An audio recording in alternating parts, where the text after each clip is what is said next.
What is going on, guys? Welcome back to the channel. As of right now, it is completely undeveloped, and our plan is to basically make it a nice little homestead. So a little bit of background, if you're new here, we have been traveling in our RV, full-time living in it for almost the past 2 years. And we've been keeping an eye on the housing market, obviously, and land, and it's just been nuts, obviously. So when my parents offered to subdivide a little plot in front of their house, which their house is back there, we jumped on it, and it was a long process for the subdivide, but we finally got it through and moving on to the next step. We're planning on doing a barn dough, so we'll get into that when we get up there, but let's go over the land here. So right here is the southwest side of our property, the southwest corner.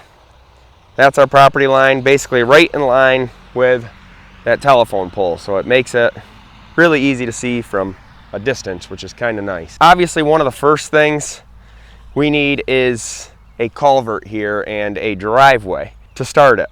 Now, this being a county road, the county takes care of the culvert work. We've been in contact with them. I got a drone view and showed them where we want it, and they said they're gonna send someone out and they're gonna review it and I guess preview where it's gonna be. That was last week, and he said they like to come out the same week, and they haven't been here. But let's assume they approve where we want it. That's basically over top of this thing of rocks. That's what I put on the drone picture. So that's our plan. Culvert over there, that's our driveway coming up.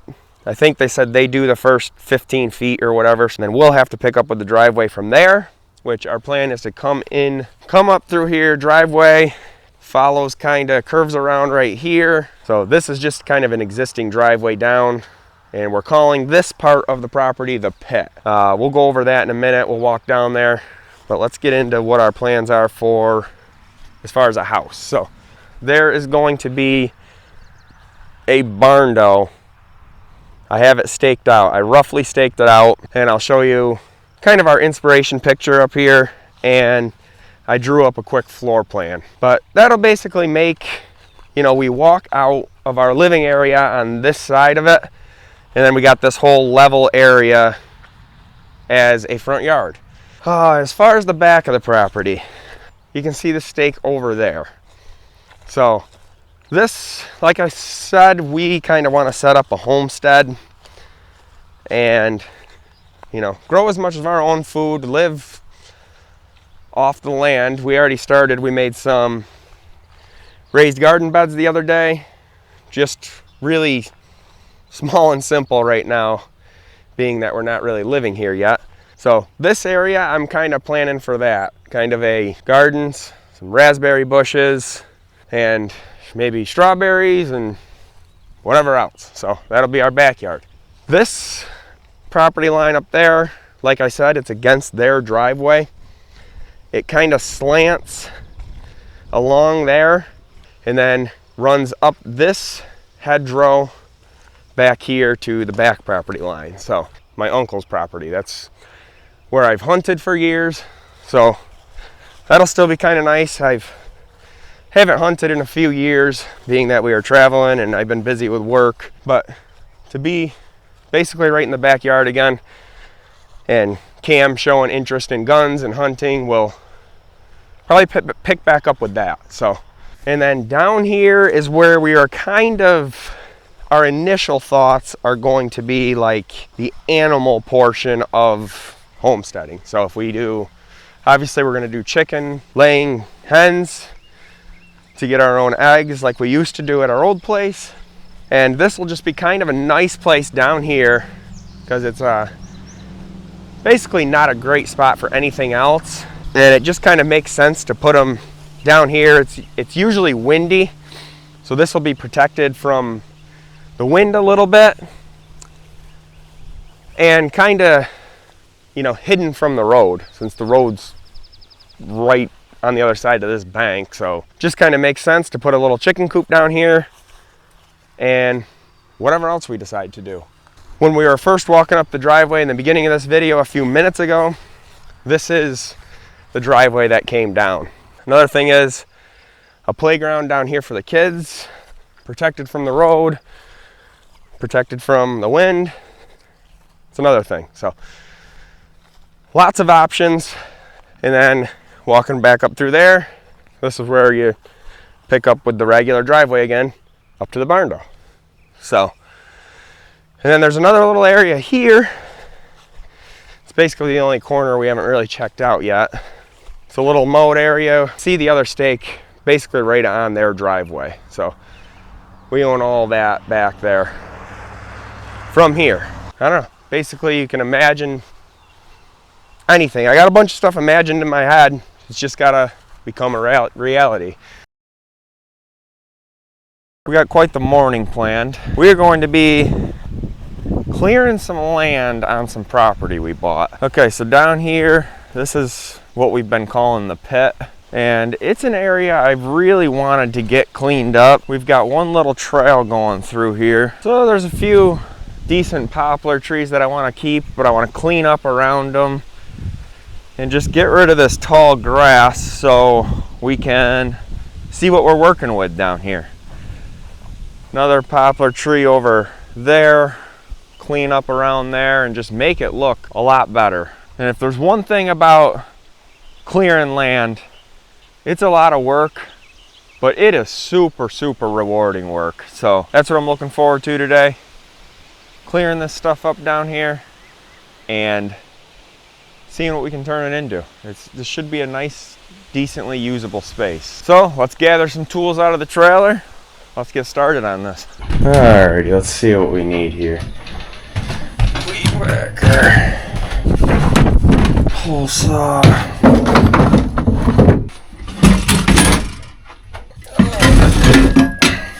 that thing, man.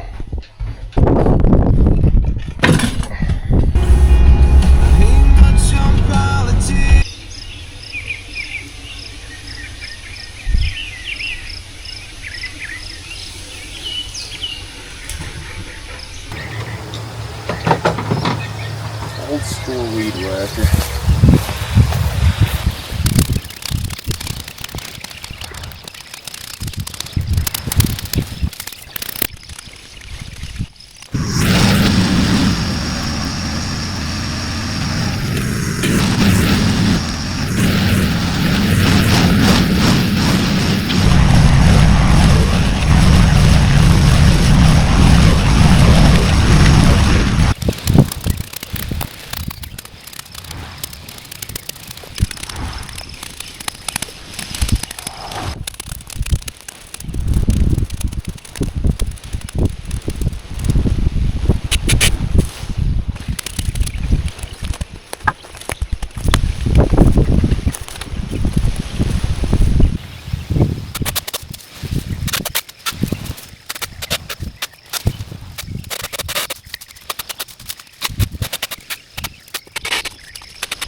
This is so much better than it was. Here we go, check this out.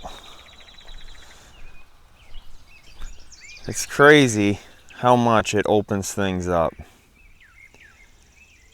well worth the few hours of work.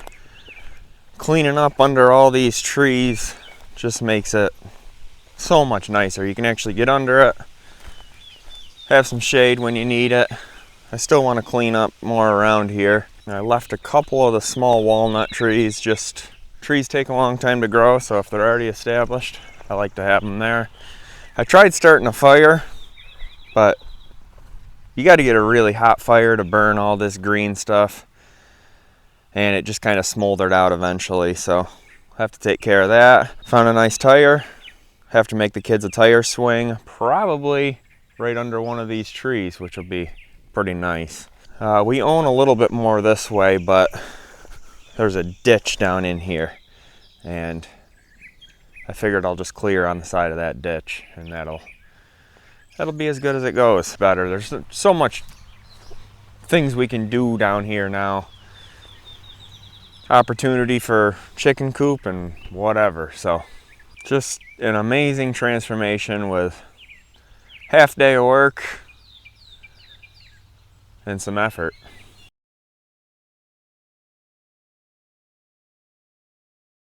We got word from the county that we're good to stake out where we want the culvert. We chose what size culvert. We want a 30-foot long culvert, and they came out and checked and said, they gave us the specs and said it needs to be a 12-inch diameter. So we buy the culvert, they install it.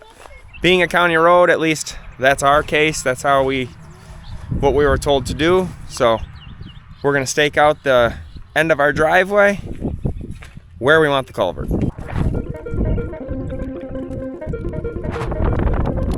All right, we just got notified that our culvert was delivered.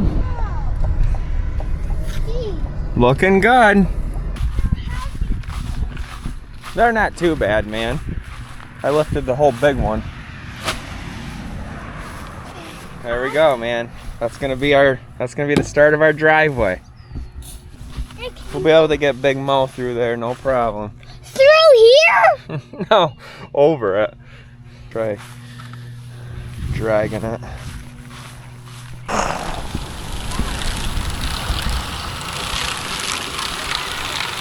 Good to go, man. I said Brady almost dragging those. Okay, and that's going between those wood stakes. I'm coming down here. The county has put in our culvert.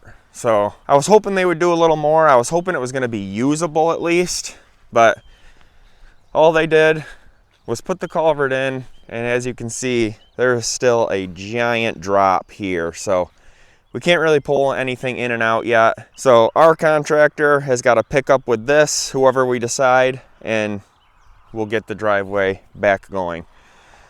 I was hoping the county was going to make it, you know, enough where we could at least get in and out, but basically I put the culvert in, and at this point it's still unusable.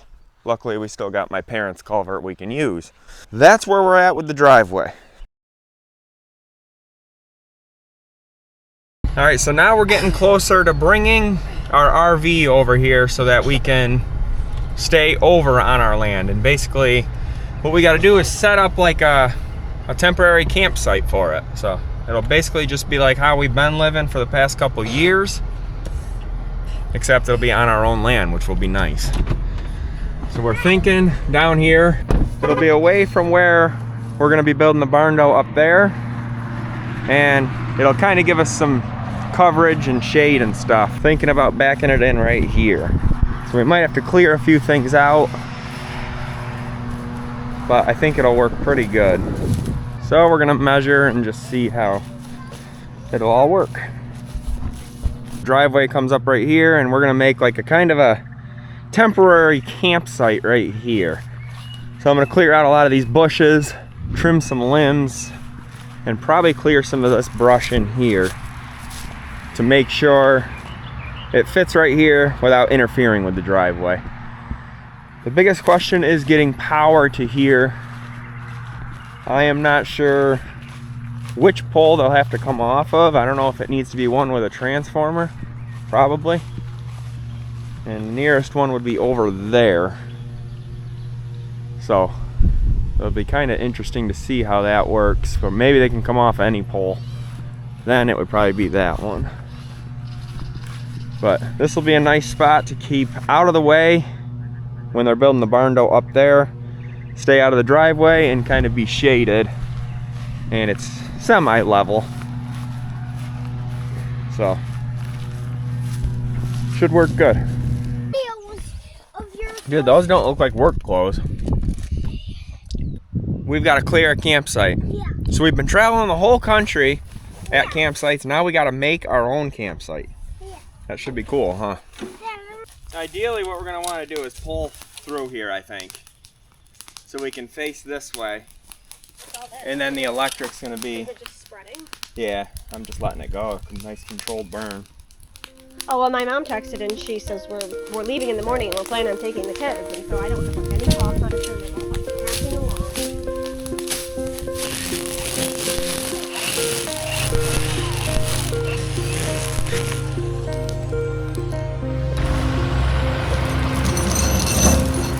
All right. All right, go ahead.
Okay, we are all cleared out, ready for the camper. We just need electric. That's perfect. Perfect little campsite. Kids will have to be careful on these roots. I can get a new saw blade, and what I'll do is cut them flush. Yeah, seriously, it's probably a shot they get to swim That's together. pretty cool, Manny. I hate Whoa, Manny. I'm gonna cut your butt off. The hole big enough? Oh yeah, we're good. One day it'll be towering and looking good. It's definitely really crooked.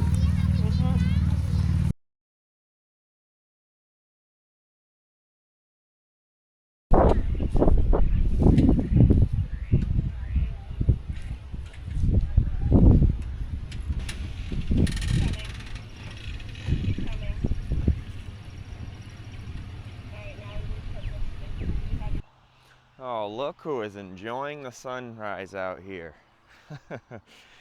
Look who is enjoying the sunrise. Oh, you're probably not enjoying all the bugs though, are you, dude? Are you, big guy? Oh, good boy.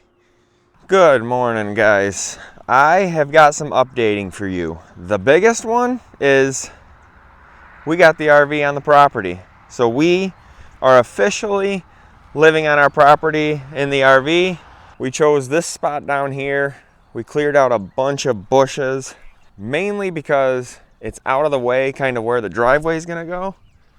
And this is really the only spot on our property with trees. So the sun rises over there, as you can see, spans the sky, and we get a lot of afternoon shade to cool the camper down before bed. So right now we are living in it pretty much completely off grid. We do have a generator in the front, so when it's really hot we can run that, run the air conditioners, and basically have all the conveniences of electric when we're running that generator. But it feels good to have it parked on our own property. Originally we had the camper pulled or backed into here, but then you're kind of facing just these bushes and trees and facing the road basically. So we ended up switching that and pulling it in. I was able to pull my truck in here and still get it out right here. And that's much better because you're facing, you know, kind of where our future place is gonna be, and nice mowed grass. So it's a much better view than facing those trees. So that's one of the bigger updates. We are officially here. Another update is we got a golf cart. Not a big update, but it is good to have for bombing around the property, and the kids like it, and it makes some yard work and stuff just a bit easier. I'm coming down here. The county has put in our culvert. So I was hoping they would do a little more. I was hoping it was going to be usable at least, but all they did was put the culvert in, and as you can see, there's still a giant drop here. So we can't really pull anything in and out yet. So our contractor has got to pick up with this, whoever we decide, and we'll get the driveway back going. I was hoping the county was going to make it, you know, enough where we could at least get in and out, but basically I put the culvert in, and at this point it's still unusable. Luckily we still got my parents' culvert we can use. That's where we're at with the driveway. Coming back here to where basically our build site is gonna be. As you can see, we've cleared a lot of bushes. So my surveyor was here the week before the 4th of July, and we did some perc testing for our septic to come up with the site plan. And we had kind of up on that knoll right there, we had really good perc. It's all pretty much straight sand up there. So around this area is where the septic is gonna go. He's got to come back in a couple weeks, and we are going to drill or dig a bigger hole, and that's when the septic engineer will be here and all that to really dial in a site plan of where the septic's gonna be. So I got a few more bushes I want to clear out before then, but we are well on our way here. We did some major clearing. I had my dad give me a hand with his tractor, and we were just hooking up the chain to the tractor and pulling bushes, and that was a big help. Starting to really look good down here. Another update is electric. Being that it's been 95 degrees out, we've been using the generator quite a bit for the air conditioners. Filling those gas tanks every day with gas cans is just kind of a pain in the butt, and it gets pretty pricey. Electric is a lot more convenient. But basically, National Grid sent us an email that we were on schedule for the week after the 4th of July, which would have been last week. And when they didn't come that week to put up the pole or the transformer, we reached out and they said, oh, that was a mistaken email. So an email that was sent by mistake that we were on schedule. I don't know how that happens, but that didn't work yet. But they did mark out where our pole and transformer is going to go, and that is right around the corner of these bushes. That wooden pole is going to be the pole and the transformer. What I gotta do is dig a trench up to somewhere in here for a meter pedestal to hook this up. And then that's gonna provide a 200 amp service from this meter pedestal up to the house in the future as well. So we'll have a place to plug in the RV right here, and then a future 200 amp pass through for our building structures up there. But now that's another 4 to 6 weeks. So we'll be running the generator for at least another month probably.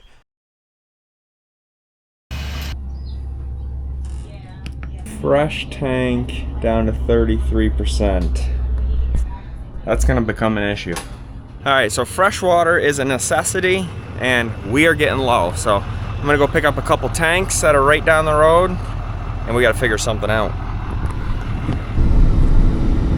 So I don't have their individual pricing, but There you go, I got some blue barrels.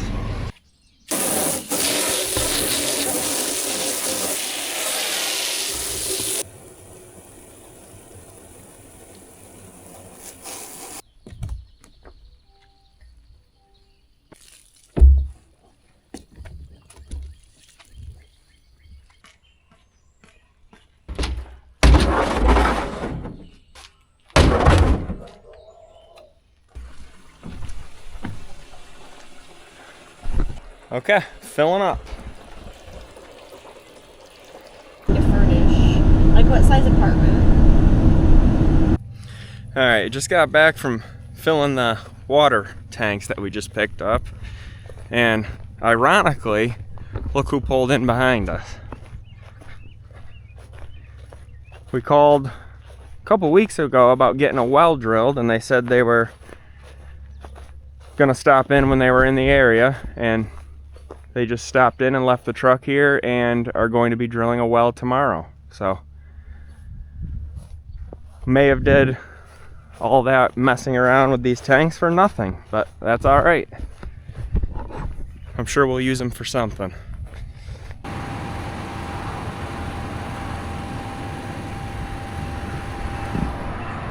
Alrighty, so I'm gonna try to come from those tanks to fill it.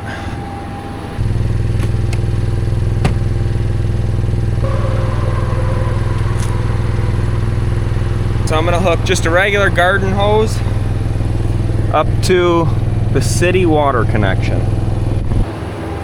This end I'm gonna put in the bottom of one of the full tanks.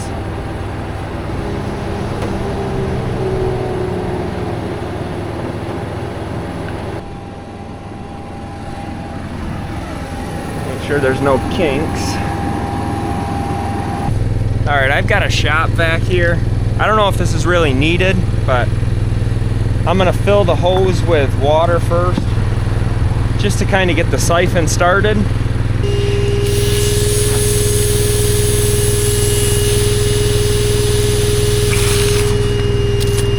There we go.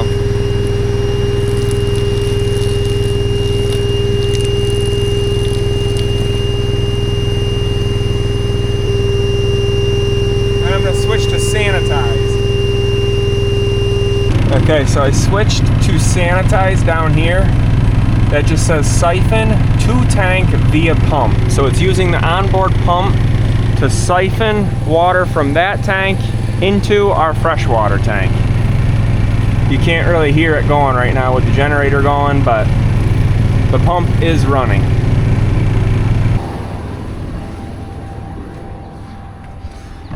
So what we're gonna do is keep an eye on this water level, because that should start to drop down.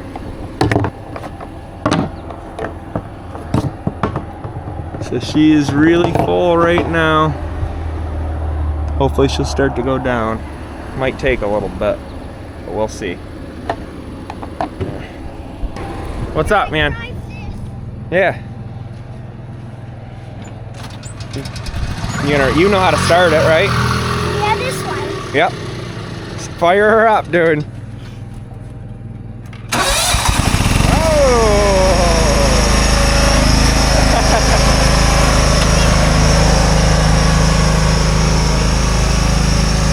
He's rocking it. We'll have him mowing the lawn in no time.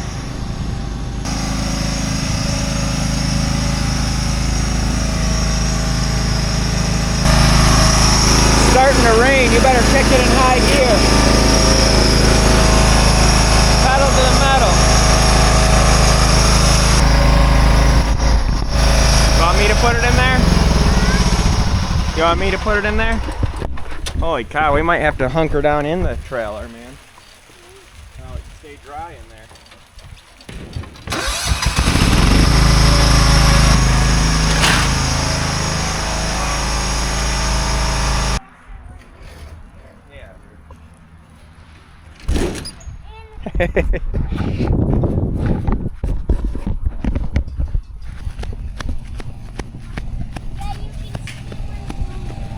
Alright guys, it's been about 15 minutes we've been filling it. And it's definitely going up because I can see the monitor in the panel inside. It's up to 66% and it was down to 33, so that's looking good. It's about halfway down, so we've put about 25 gallons or so in, and it's still filling. So it's definitely slower than filling it with city water connection, but gotta do what you gotta do, and this is working pretty well. All right, usually it overflows under here when the tank's full. And our monitor's been showing 100% fresh water for quite a while now. It just hasn't overflowed yet, but being that they're drilling a well tomorrow, I'm not gonna worry about it too much. I wanna save some of this water. We're gonna go up and water our garden and our trees. So it took probably a little over an hour to fill that. So it's definitely a lot slower doing it that way rather than city water. So I'm gonna switch this back to dry camping. Now the pump should shut off. There it goes, just shut off.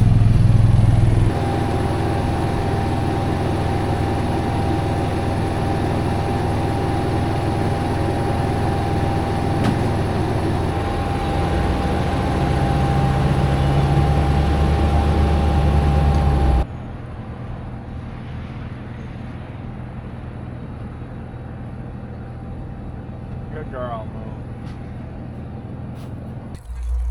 That's working pretty good, right? Let's get it all over here.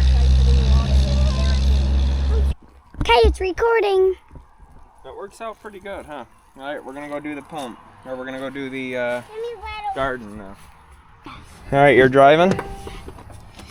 Show you what it is. The new gas cans that you buy, the safety features they have suck. So you buy replacements gas can spouts on Amazon and it turns it into like an old school style, which is much better and doesn't spill. All right, you driving? With what? There you go, you're doing good. You start straightening out. Cam's driving. There's Manny. She came Good, you're doing good. You're doing good right now. Just keep her on the trail. The truck's a little wide for this trail, but that's all right. Mom didn't even Okay, we're gonna park it right there. Bunny. Good job, man. That was actually really How do good. you turn it off? Just hit the button. Yep. Good job, dude. What are you doing? Yeah, man, that really needs water. She dry. I can get the water.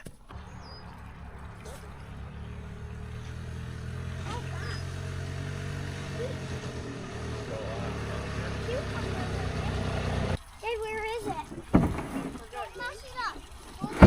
Lucy's gonna walk all the way down. Come on. We'll give you a lift, big guy.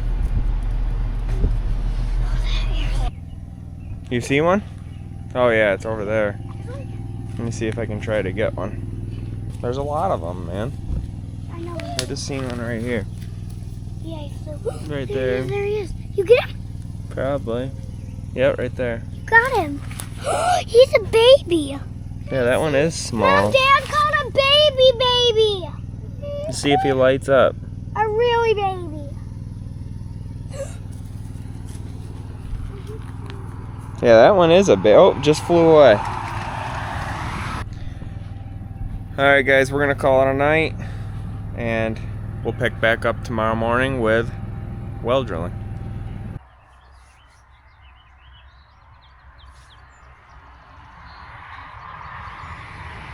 Good morning, guys. So today is well drilling day. So we got the truck parked here. Our septic is up in this corner here. That's where it's gonna go. That's where we had a good perk test, and the well has got to be, I believe it's 100 feet from the tank and 150 feet from the leach lines. At least that's in our area. I don't know if that's everywhere, and that's plenty of distance there. So hopefully we find good water here. My parents' well is right back there, and theirs is about 60 feet deep. So hopefully by the end of this video, by the end of today, we got water. Fingers are crossed. The well guys are here. Tonka's greeting them. How's it looking, man? Mine's good aiming. Alright, they're drilling now.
They're pouring it into a bucket, dude, so that might be a good sign. It looks clear, doesn't it? Oh yeah, there's definitely more water coming out than there was. We probably hit water at about 65 foot. You hit water? Looks like it.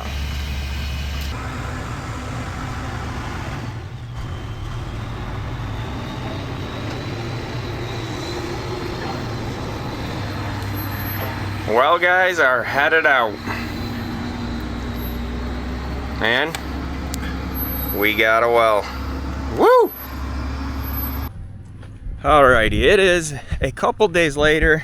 He came back with a pump, tested the water, and we are getting 12 gallons per minute. So, super pumped about that.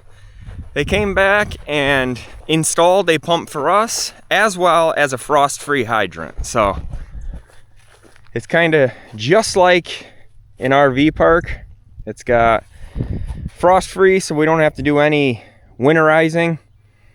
So once the pump's hooked up, you just pull this and you got water. You shut it off and it all drains back down to the bottom of the well, which is super, super nice. We'll be able to use this all year round, have fresh water all year round for whatever. If we get chickens down there, water the chickens, all that kind of stuff. So that'll be super, super nice. So 65 feet, he said 12 gallons per minute, which is plenty of water. He said it's really clean. He actually drank it right out of here without being treated or anything, and said it tastes good. So that must be a good sign. If you look at the stuff that they drilled out of here, man, it is insane. It's literally concrete. I mean, this was dust the other day, and it is, I mean, I can't get a rock. It is like seriously concrete, rock hard. So I think that's usually a good sign, because once you hit rock, that water just kind of naturally filters through it. As far as cost for the well, this is going to vary per region, but for us, $35 a foot for the well casing, which is what this is, the black pipe that they drive all the way down, as well as $35 a foot for just the drilling, the labor of the drilling. And it ended up being 65 feet, and then the original cap and stuff that comes with this is another $300.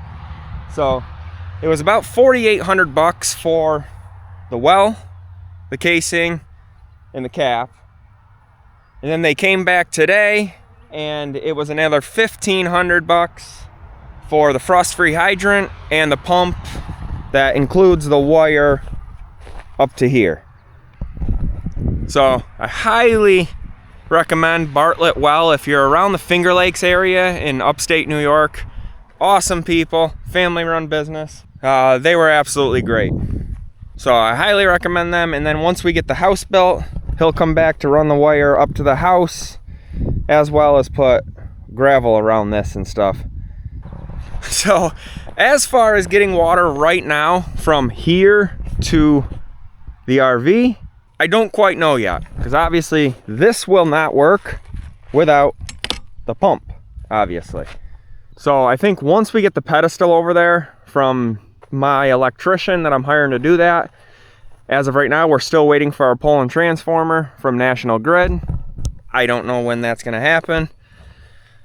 But anyway, I'm gonna run 12-2 wire from here. I'll just wire nut it or heat shrink it together and just bury a little trench, I don't know, 4, 5, 6 inches deep over to our pedestal to be able to run that. So for the meantime, we're still gonna rock the blue barrels, which I have a 12-volt pump that I'm gonna work for them. That'll be in a later video, I'll show you. But that'll make getting water out of those blue barrels a lot easier rather than siphoning like I did in the beginning of this video. Hopefully it'll be a little quicker. But guys, one utility down. So that's a big step. We got water, waiting on electric, and the septic engineer will be here this coming week, for the septic. So we're getting there slowly but surely. It's definitely not a fast process, but we're getting there. So today we should get another step done on another utility. A couple weeks ago, my surveyor, the one who subdivided this land, came over and we did some perc testing up here. So the plan is that's kind of where we're gonna build the house. And over here in this mowed grassy area, this is where we had really good perc. This is all pretty much play sand, which is what you want. Either that or, you know, gravel. So over here's another hole. These were just 2-foot holes deep, and I don't know, he just poured water in them and tested how quick they went down. Kind of up over here was where that is. Now, when we did that, this was all covered in bushes, so we couldn't really see our plan for the house on where that's going to be. So when we were doing these holes over here, we couldn't tell if this was higher ground or lower ground. Now, if it's higher ground, you need a pump, because obviously gravity will not work for you, which is ideally what you want for the tank in your leach lines. You want gravity to work for you, so there's no need for a pump. I think a pump, depending on how big you need, is anywhere from $3 to $5 grand. So it's not a cheap expense.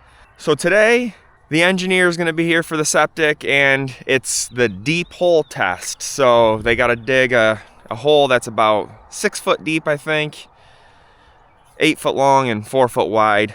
I don't know exactly, but and that'll tell us what's deeper down, because down in here where it's lower elevation, he tested and it perked, but not as quick as you'd like. Right here, these holes were like on the upper end of draining in time. But we cleared bushes over in here, and the guy that's doing the deep hole test said he really likes this area right here. There's a bunch of woodchuck holes, and he said they usually don't like digging in clay. Now the surface kind of looks a little like clay, but as you go down, I think it's more like sand.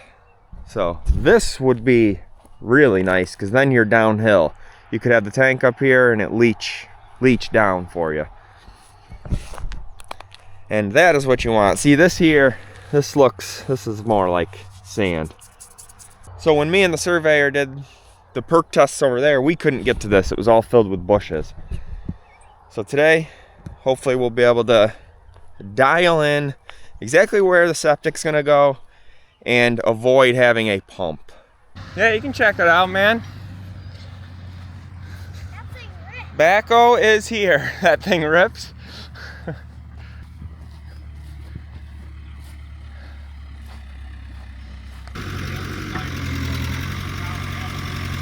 He gets put up on those stilts so it stabilizes the backhoe, and then he can dig way deep. Pretty cool, huh? We gotta get one of them backhoes, huh?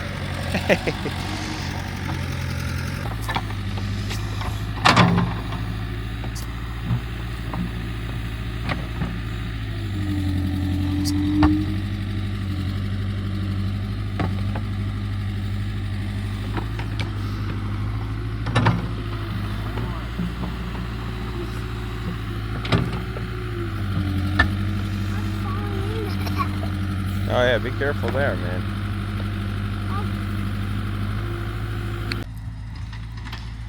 Alrighty, he's filling the holes back in.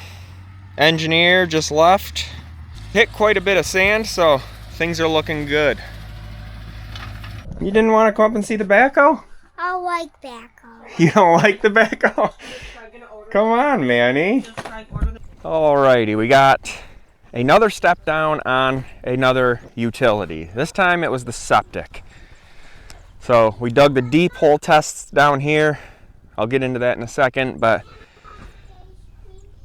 if you're doing this process from land and getting utilities on it, there's kind of an order of operations that it needs to go. So last video we got the well drilled, and I kind of want to touch base on that because it kind of looks like we drilled the well first and now we're doing the septic with the septic engineer, but it didn't really go like that. First, me and the engineer perk tested some shallow holes to see where our land perks. That's kind of what you want to do first. So when you're putting utilities on your property, I would say finding an area on your land that perks is absolutely critical.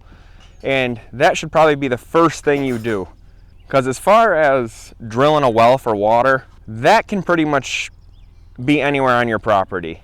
As far as perking with a septic tank, at least in our area, that area is a lot more limited. Literally on the whole property, this is where we perked. So after we perked here, that's when we called the well drillers. Your well and your septic got to be a certain amount of feet apart. Mine is 150 feet from the leach field to the well, and that's because our septic is actually uphill, higher elevation than the well.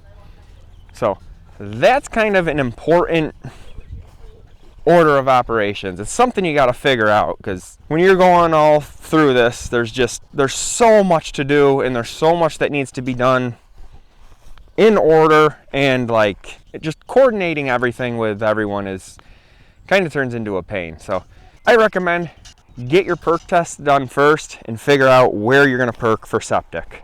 As far as ours goes, we dug a number of holes here. Me and the engineer a few weeks ago found good perk up here. This is all good sand. Sand and gravel, ideally, from what I understand, is what you want to be in. You do not want clay. Now we have on top, there's a layer of clay, but you dig down a little deeper and it's sand. So that's good. The problem with perking up here was we may have needed a pump. So because of the elevation up here, see how I'm down and this is kind of uphill, and where we're building up there, it was going to be really close for like a conventional gravity fed system. So we may have needed a pump. So when me and my dad were out here, cleared some bushes, and we noticed a bunch of woodchuck holes down in here. That's another thing to kind of look for, is woodchuck holes, because woodchuck holes ain't gonna lie to you. You go down a little deeper, they like to dig in sand or finer gravel. So they do not like digging in clay. And there was a bunch of woodchuck holes here, and sure enough, a little deeper down, look at this. This is all just play sand. And it is literally ideal for a septic, a conventional system, which is very nice. And this is still down elevation from where we're going to build up there. So it's just going to be a gravity fed conventional system, which is music to my ears, because you start getting into a raised bed, you're getting expensive. And then you come on the other side of this brush, about, I don't know, what is that, 50 feet away or so, and you got a bunch of other more sand right here. So that worked out well and was a relief. Conventional system, no pump, which a pump would have added $3 to $5 grand if we had to put it up there. So probably best case scenario for us. So I don't want to get too far ahead of myself. The septic obviously isn't in yet, but so far so good. As far as the well, 65 feet deep, not bad at all. I think a total with the pump and everything, $6 grand for the well. I'm not sure what this is going to end up being, but so far it's the best case scenario. Conventional system and no pump, no raised bed. So that is what you want to find. That's kind of going to determine where you're going to start drilling your well, because you don't want to do your well first and then you're drilling through a bunch of sand and you get good water. Then all of a sudden, hey, it's septic time. Our well is here where there was only good perk on the whole property, and you're shit out of luck. You're doing a raised bed somewhere else and spending, you know, probably 10, 15 more grand than you would have. So that would be a big mistake. So I just wanted to share with you that kind of order of operations. So yesterday I was away off the property doing some work at my in-laws, and I got home, and let me show you what we got here. I got home to some National Grid trucks parked right here. This is what they were doing. Our pole and our transformer is in. So that is very good news. And that means I need to trench from there up to here so we can get a meter / pedestal installed and we can get electric. So that'll be another step for another utility, and it pretty much locks in all our utilities. After yesterday's deep hole testing with the engineer for the septic, the well is in, electric was the last thing, and we got to get to work today. We got stuff to do. So for digging the trench for this, I know we're gonna have some rocky soil here. I texted my buddy that's got a mini excavator that he rents out and asked if it was available to rent. Sure enough, it was. So this should work very well for that. And we're gonna get her unshackled and get to work. I got some other things I want to do with it, but that's the biggest thing, is to get the trench dug for electric. That's gonna probably be a little overkill, but that's all right. I figured, you know, for what it cost me to rent that from him, a little stupid trencher was gonna be about the same price. So I've never ran one of these before, so be easy on me in the comments. We're gonna play around with it first, get some stuff done, and we'll see how it goes. We'll get used to it and then get the trench dug.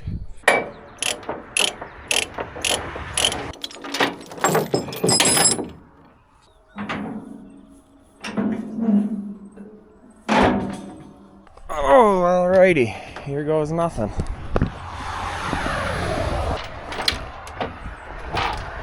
Oh.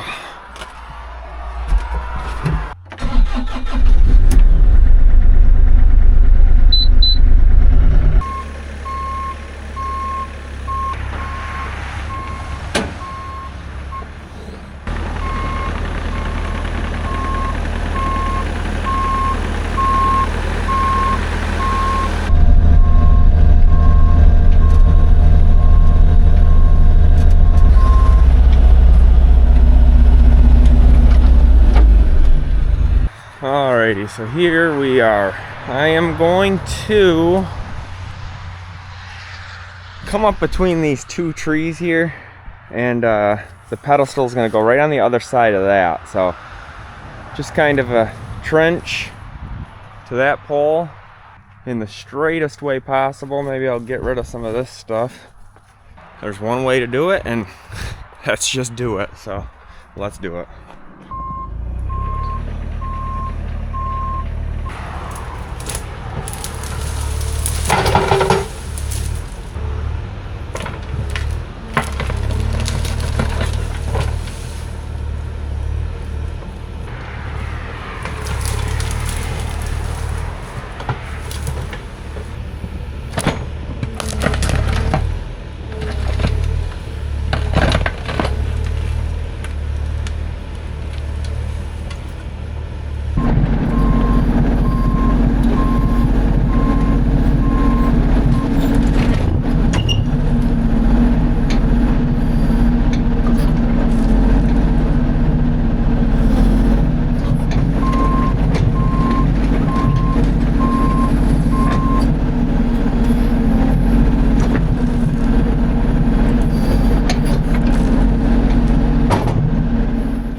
Get in it and check it out. What is it? Yeah, that's backward, forward, What is or you can use your hands like a 0 turn. 2 different Crocs? What the heck? Or you could use No, it's working good, man. what you. Alright, we got a little more to do, dude. I'm gonna finish doing this trench and then we'll go up there into the open and mess around, alright? We'll pull some bushes and stuff like that.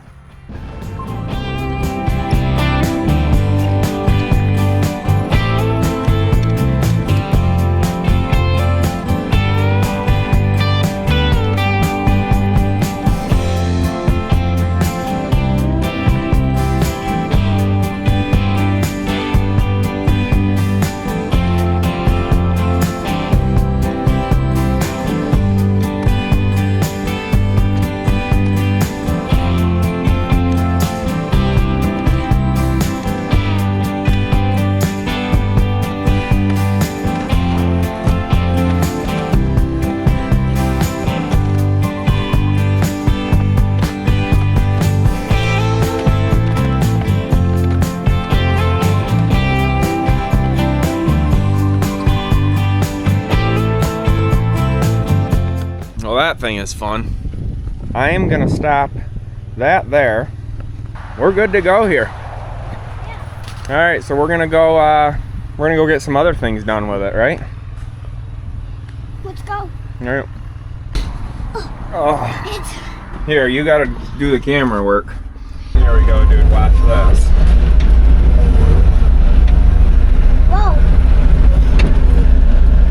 do? Lift it up? Wow. Where are you gonna put it? I'll probably put it right over here. I'll have to come over and get it.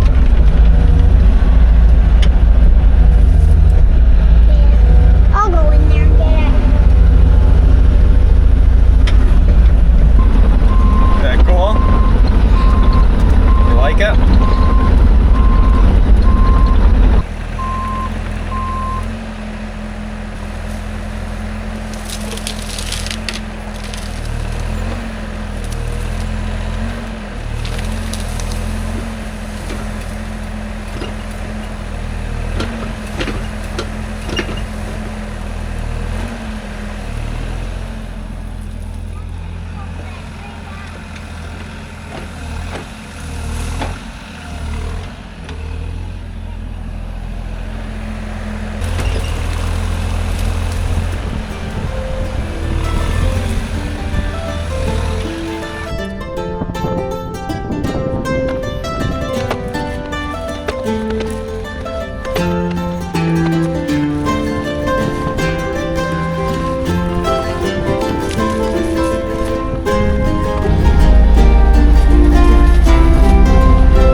Just like a zero turn running this, so go ahead. You know, remember driving the zero turn? Push both of them back to go backwards. You push this one this way to turn, right? Alright, go ahead. You want to pluck more bushes? Yeah, you got it. Here, move this to the side. Whoa! Whoa! Just do it nice and easy. Don't jerk it. So look, when you go,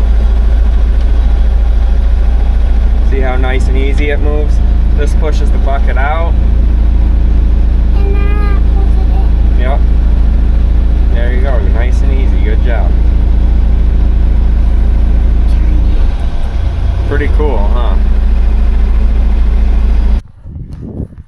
Oh man, was that awesome. That was so much easier than pulling them out with the little lawn tractor, with my dad's bigger tractor, with the truck where I dented my tailgate. We got basically the whole property line over here cleared out of them bushes, which is nice. And I'm having a ball, man. This thing is so much fun. Cam was loving it. I let Cam drive it, let him do some controls. This thing's awesome. Oh, don't tempt me. Don't tempt me. Alright, we're doing it. Bush was looking at me funny, so something's got to be done.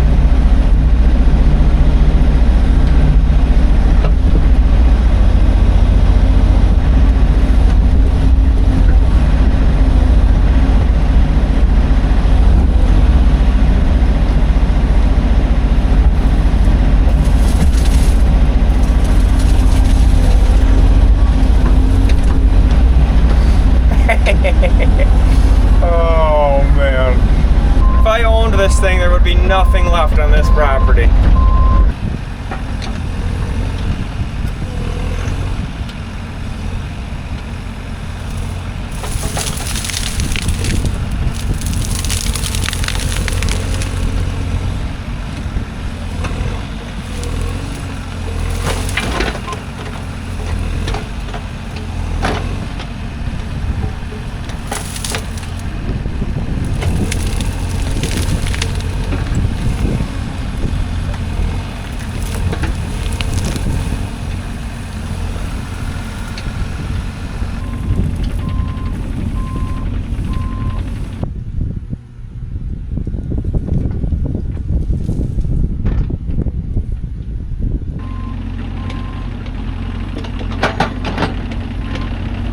All right, so this is kind of, we have a little fire pit here. And actually my parents were down here the other day and you can't even sit around it just because it's so unlevel. There's humps everywhere. I don't know if you can tell on the camera. Right there's a good one. I really just want to kind of level this out and kind of make this a usable area. So, let's see what I can do here.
Ready for this?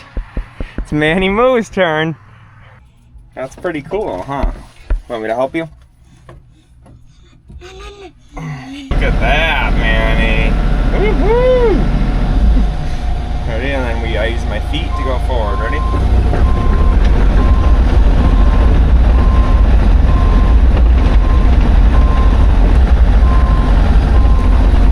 Here we go, Manny. We'll see if we can move this big rock, okay? No.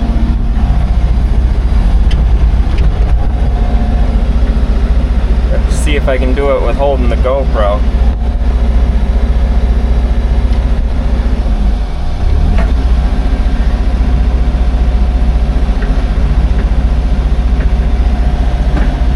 Pretty cool, huh?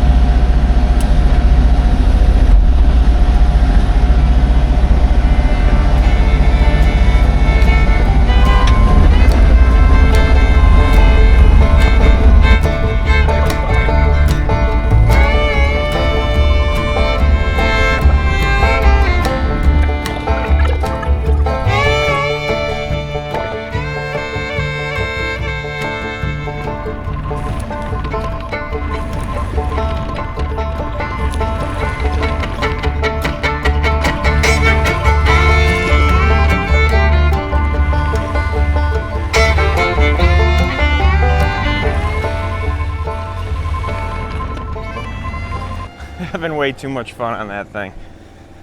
All right, the electrician stopped in, said he was gonna measure the trench to get material to run the wire so we can have electric up here. So he said this all looks good.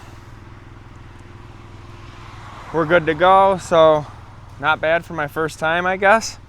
It doesn't look pretty, but yeah, I honestly probably should have done a little more practice on it and messed around with more bushes and stuff before I dug the trench and not jumped right into the trench right away. But I mean, for my first time really doing it, it is not too bad. As I got using it, it's just started to become almost second nature, you know? So I actually came down towards the end of the day and cleaned this up even a little more and just, you know, felt more comfortable on it. The good news is he says he can get the material by tomorrow and he's going to be running the wire tomorrow. So that's really good news because I will still have that mini excavator and I'll be able to backfill this, which it's quite a bit of material there. So tomorrow, electric.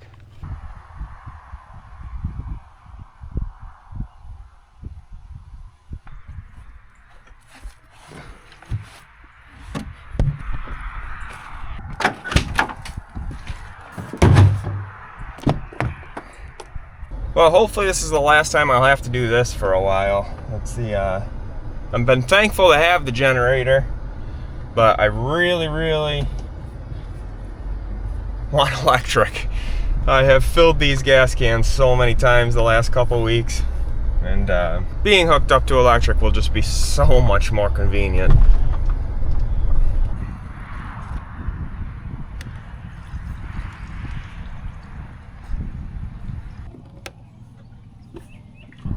Alrighty, well, bright and early, the electricians are here, so that is good. I should be able to get that ran and I'll be able to start backfilling with this, which will be nice. Looking fantastic.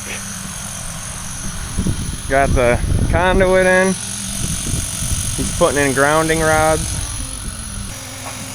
Should be able to start backfilling shortly, so sweet.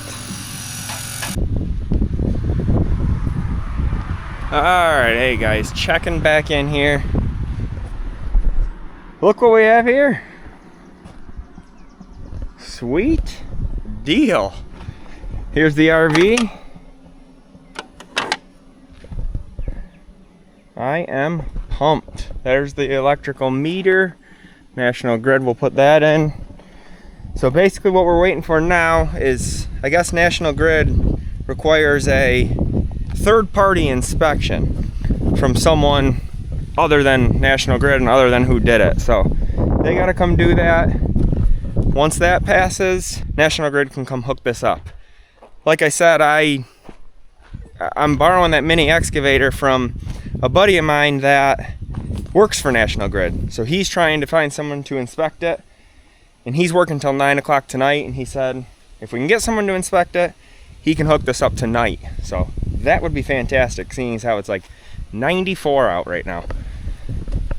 Okay, but we're looking good. What I got to do now is I'm going to shovel some dirt on top of this, 6 inches or so, and then I got to put electrical tape, that red stuff. I forget what he called it, but I got to put that 6 to 8 inches over that conduit, so if anyone in the future were ever to dig here, hopefully they hit that tape before they hit the electrical line. And then I got to fill this in, and then we're done. And hopefully by the end of today, we'll have electric, I hope.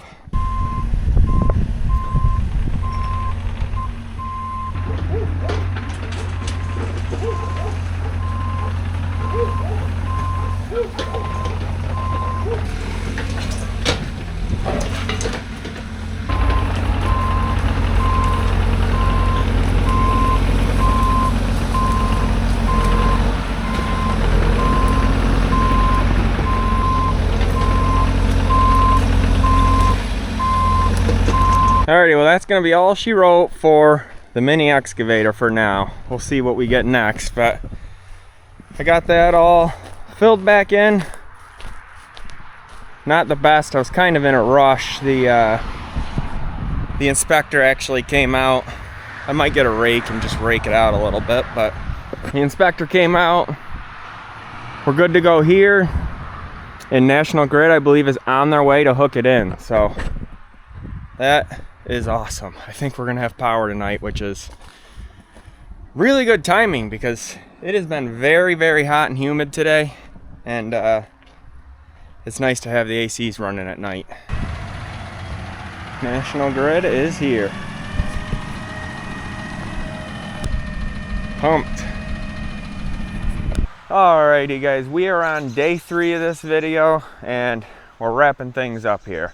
I just returned the mini excavator this morning, and man, I got a lot done with that thing. I am so thankful I was able to use that.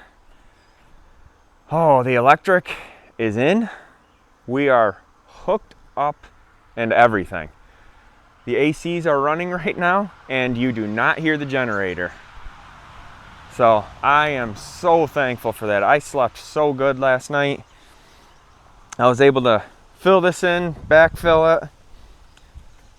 The inspector came, inspected the panel, the electrician's work, and then National Grid came and tied us in. So it was a long couple days, but what we rented it for, we got it done. Everything's taken care of. And also we got a lot more done too. I want to go show you around this. It's just amazing how much that mini excavator came in handy. So this area here was all kind of grown in and rough. We tried having a campfire the other day with my parents, and we started a fire in here and we all sat back here because we couldn't really sit in here. So I was able to use that front blade and level this out, knock that hill down, and just kind of make it a more usable space. Now at least it's a nice level area. It's all gravel, so it won't get muddy. And hell, I could even park the truck up here. That's another thing I got done with it. Coming down here, I kind of smoothed out this driveway a little bit. It kind of got me thinking, because I'm going to want to get some type of equipment here just to manage the property and then what we're going to do. But I think as a homeowner with, 4 acres of land, I think a tractor is going to be kind of the choice, because a tractor is kind of a jack of all trades. I'm able to hook a mower up to it, able to obviously use the front loader.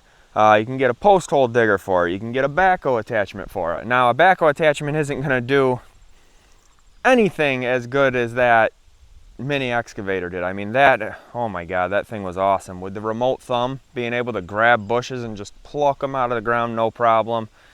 That was amazing. It would have been nice if I had it a couple weeks ago before I put the dent in the back of my truck trying to put bushes out, but that's on me, that's my fault.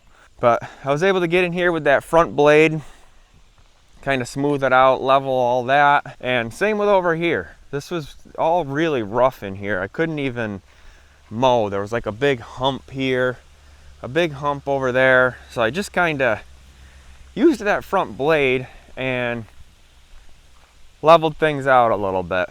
It's not pretty right now, but believe it or not, it is much better than it was. Better area, you couldn't even really walk in there. That all turned out great. Nice little spot to do firewood down here. Build some firewood racks out of skids, stack it. So that will be nice. Now back along the lines of equipment to get, obviously like a skid steer and mini excavator combo would be freaking awesome. I think to have 2 of those would be amazing. But like I said, a tractor is, for one thing, a cheaper route to go, and it's kind of a jack of all trades. Like, it'll do everything, maybe not as good as a specialized machine, but at least for as much as I'm going to use everything, that's probably the way to go. Now, if you remember, we had this pile here in the beginning of this video. I added to that, but from our property line over, I cleared every single bush out with that thing. And it made light work of it. I'm telling you. That's another pile. I kind of kept 2 separate piles. They were getting pretty big. And everything's way too dry right now to burn it. We haven't had rain in quite some time, but we might today. There's a slight chance this morning. And then I was able to use that blade and just kind of grade this. So that's another thing you can do with it, is do some light duty grading. Obviously this is all kind of silty sand. This is, our septic's going over here. So, oh man, it's nice to have this all cleared out. I can envision once we get the house, kind of a nice couple little rolling hills here. So it'll be a nice little backyard view, and maybe some fruit trees back here, a garden. I didn't really do too much with this over here. This is where the septic's gonna go. So my guy with the backhoe will be back with that to install the septic. So he's gonna be digging all this up anyway. So I wasn't really gonna waste too much time on that, as he'll be taking care of that. So, but anyway, we got a lot done in this video. Made some huge progress. It has been a busy couple days. I've got to get back over to my in-laws so I can get some work done for as far as my furniture business goes. So hopefully next we'll be getting the driveway in and some site prep for the barn. We don't meet with the builders until the beginning of August, so I'll update you then on that, but I'm sure there'll be a few more videos sprinkled in before then. Oh, another thing I need to do is get some wire, and I got to temporary wire our well so we can have water.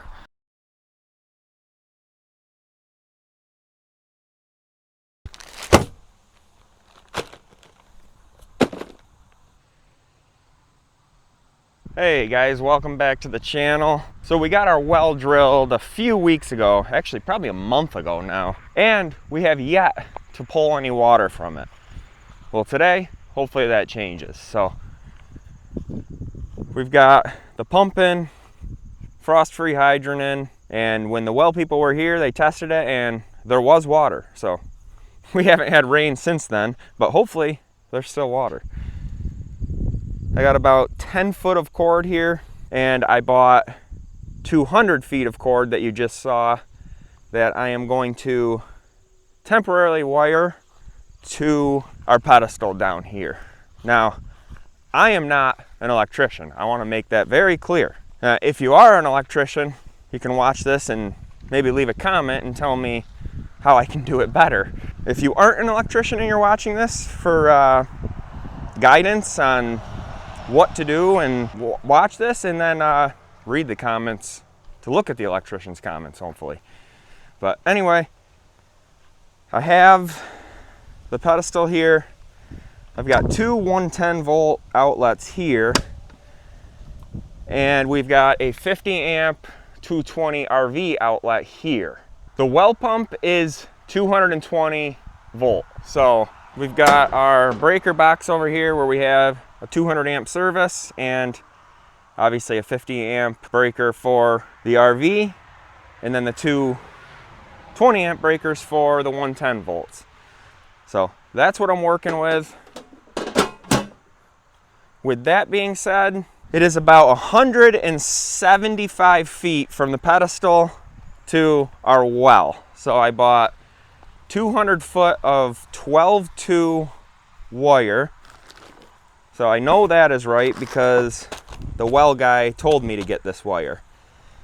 And the good thing with that wire is I can wire it to the RV, and then once we do get a house built from the well, and we're gonna build right there kind of on top of that knoll, that little hill right there, I can reuse that wire. It's underground rated wire. I'll be able to reuse it, wire it up to where our water inlet is, and be good to go. So, but for now, wire this up, and I got a few things here, and hopefully we'll be able to pull water from it in a few minutes.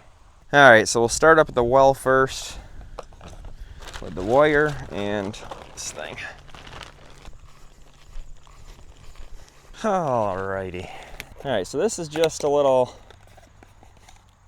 underground junction box to connect these.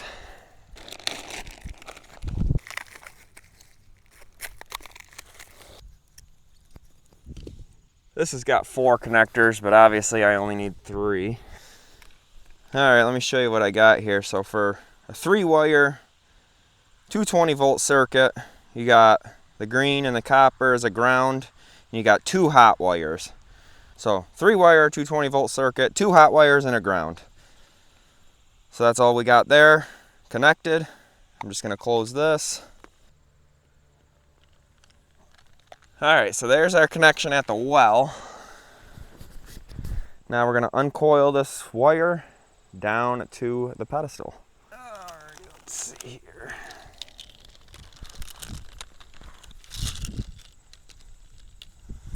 try to uncoil the whole spool instead of just pulling it, because then you got all the coils in it, and I want to keep it as straight as possible. Kind of a pain, but much better than dealing with all the coils after. A little bit of a forearm workout, actually. Glad I got 200 feet. Looking good. Looking good. Yeah, as you can see, uncoiling it like that takes a little extra time than just pulling it, but so much more worth it. See how straight that is? And if you were just to pull it off, it would be like a slinky. All right, so here we are at the pedestal, and got quite a few bit left over, but I think I'm gonna wire the plug onto the end of that, not cut it any shorter, just to have the longest length of cord when we get our house built, as we don't know where it's gonna be coming in. So, all right, so on to the end of this wire coming from the well, I'm gonna wire on this twist lock connector. That'll go on to the end of this.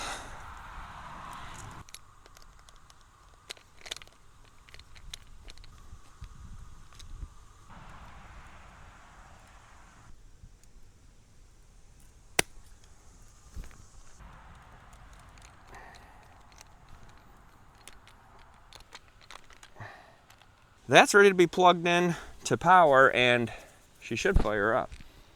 All right, so what I'm gonna do for this 50 amp hookup is unplug the RV, and then I got this that'll plug into here, and then it adapts to that. So we're gonna do that first just to test it, make sure the well's running good, and then another thing I did get is a Y splitter, so I could leave the RV as well as the well pump plugged in at the same time.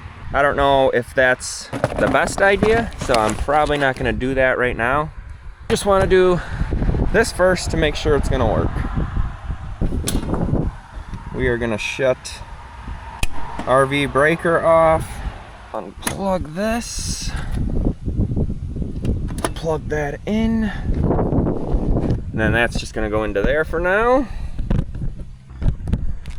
Okay, so now as soon as I turn that breaker on, that well should be working.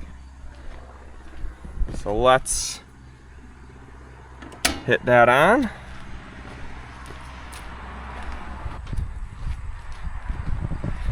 Well, it's not on fire yet, so that's good. Here we go. Oh, I feel it. I feel it pumping. Woo! We got water. Oh, that's awesome.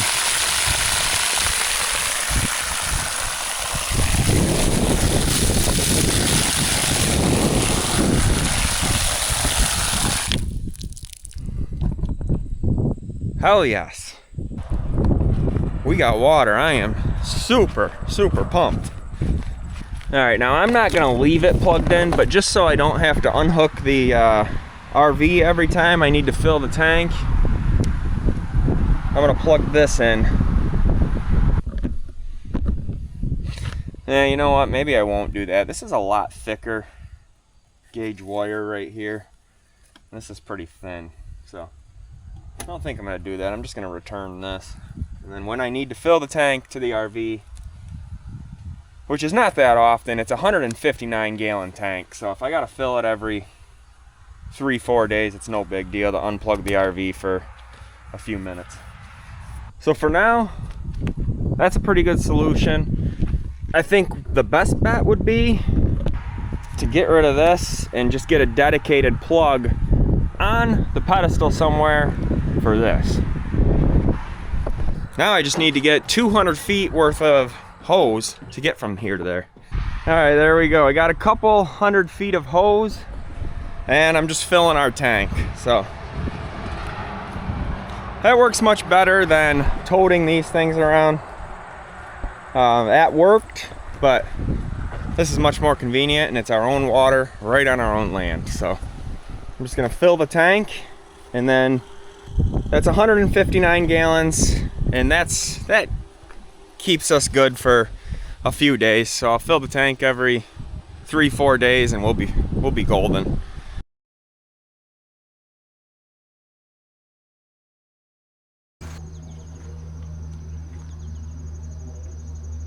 Well, hello there. Welcome back to the channel. Brady here. And today I want to I got to get some firewood stacked, and I also got some hand wrap here. I want to start making some firewood bundles. So yesterday I split a bunch of basswood, and I've had some stacked there for a couple weeks now. And we actually just got back from camping. That's why I haven't posted a video in about a week or so. I brought a bunch of this basswood with me when we were camping. And this basswood, I'm splitting out of some big rounds. And as I'm splitting it, there is a little bit of moisture coming out. But I took that basswood with me a couple days after splitting it. And that basswood burned so good for a campfire. And another thing is, it smells really pleasant. It's not the nasty smoke. It actually smells really good. It lights really good, so you don't even really need kindling. It was honestly almost like the perfect campfire wood. It burns a little quick, but that's all right. That's kind of the only downside I saw to it, which isn't really a downside because I personally don't like to sit next to a campfire all night. I like it for a quick campfire in the evening, and it was honestly perfect. So that's what got me thinking. I want to start getting some of this bundled up, but first I got to get this stacked, and then we're going to get to bundling. As far as stacking it, I got some pallets over here.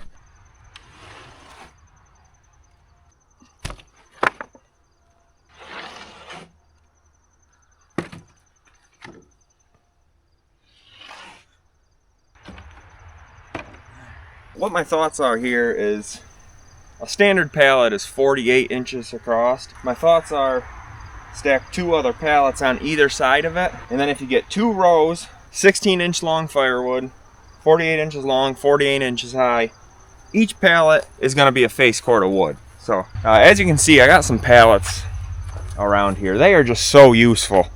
And you know, you go to a business that has a stack of pallets out there, they're more than likely going to be happy to get rid of them and give them to you. So I love having them around.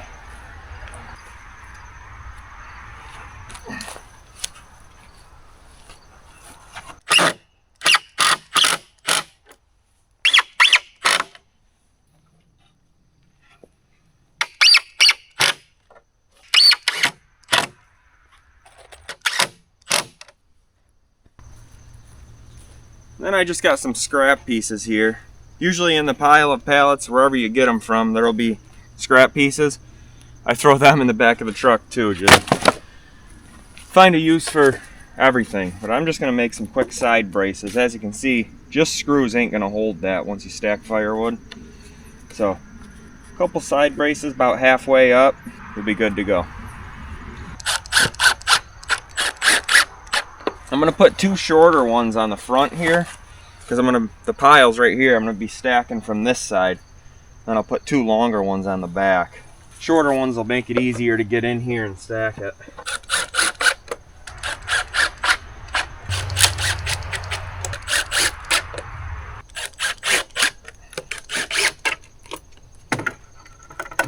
Much better. Alrighty, let's see what we got here. We'll see if it's a full face cord or not.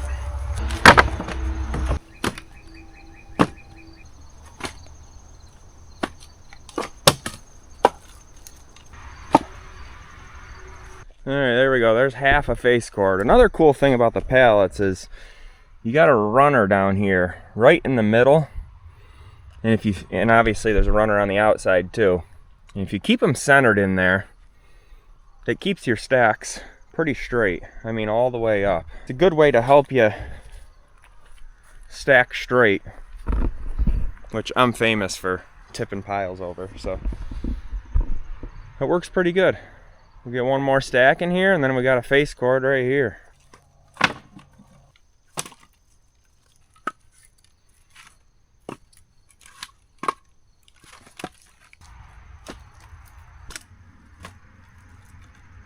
Alrighty, there we go. There's a face cord of wood, just like that. Alrighty, let me tell you why I like stacking firewood like this. First of all, and most importantly, it is free. So I got these pallets completely free. You can find pallets pretty much anywhere. Any business is getting rid of them. They're usually more than happy for you to take them. You can do Facebook Marketplace, they list them on there. Or if you see them stacked up outside a business, just go there. That's what I did. And ask them. And they were more than happy for me to take them. Another thing I like this is it's exactly one face cord of wood. A standard pallet is 48 inches long. Right here, 48 inches. And it's 40 inches wide.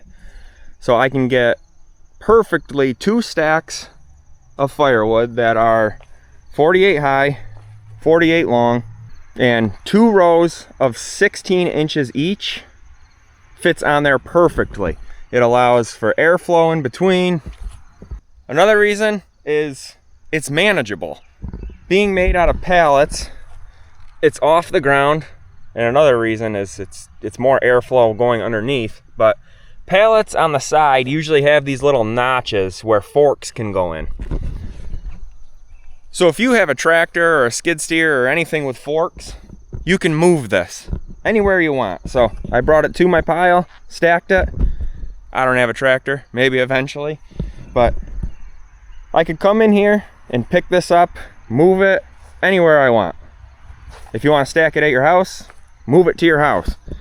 If you want to bring it down by the road to sell it, bring it down by the road and sell it. Throw 70 bucks a face cord on it. You could load it up in the back of your pickup truck, deliver it to a customer. And another reason is being that it's one face cord of wood, it's measurable. So if you're selling it, you know, you sell it by the face cord, perfect, done deal. But not only that, if you don't sell it, if you just burn it over the winter and you know exactly how much you burn, let's say you burn 15 face cords of wood a year during the winter, you know that you need 15 of these pallet crates stacked up, ready to go for the winter. So that's my favorite way to stack firewood. It is so simple, it does not need to be complicated, and pretty much supplies everything you need when it comes to stacking firewood. So don't complicate it. Okay, now next up on the agenda, we've got this pallet here that I want to start bundling up into some campfire bundles. So I bought some hand stretch wrap, and I want to make a firewood bundler just to kind of get this going. And I kind of have an idea for a firewood bundler here. Got a tire. That might be a little big though. That's going to be a big bundle. And this one would be a pretty small bundle. Worth a shot. Let's try it. 22-inch diameter. That's pretty big.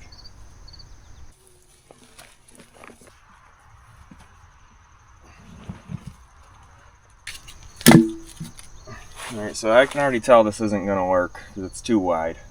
Next idea.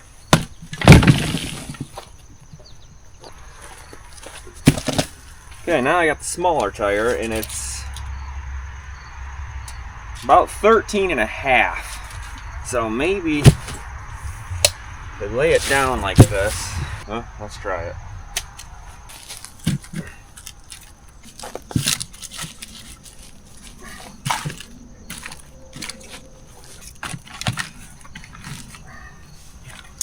Too small.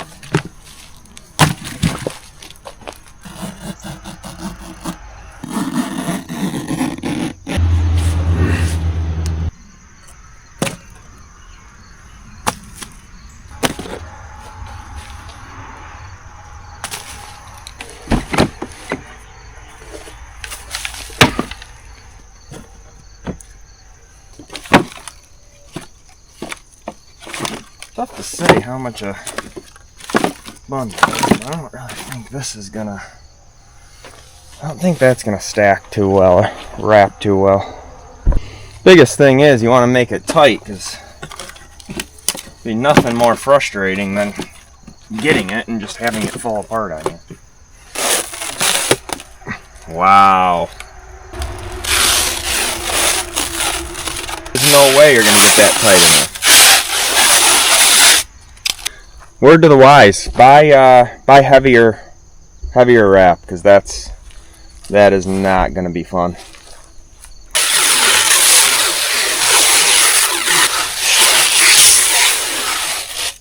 That's a big bundle, man, compared to that one.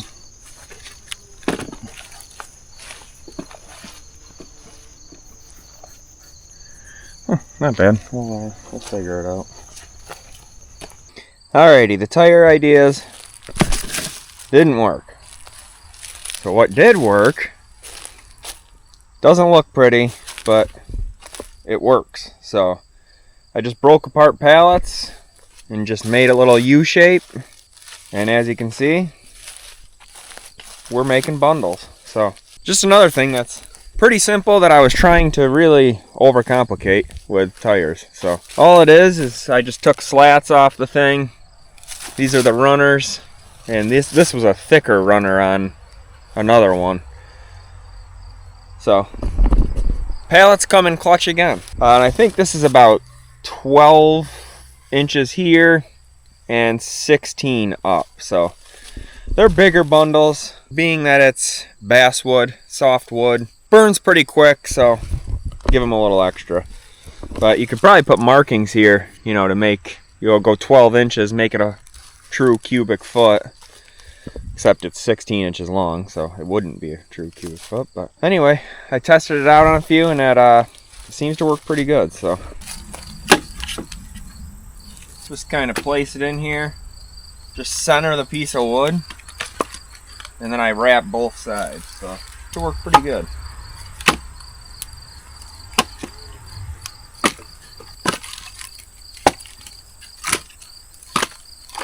And that's pretty good right there.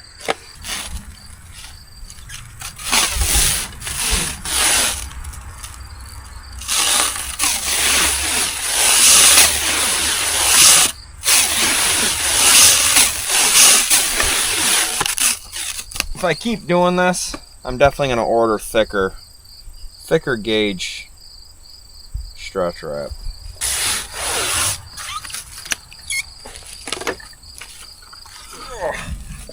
Works pretty good.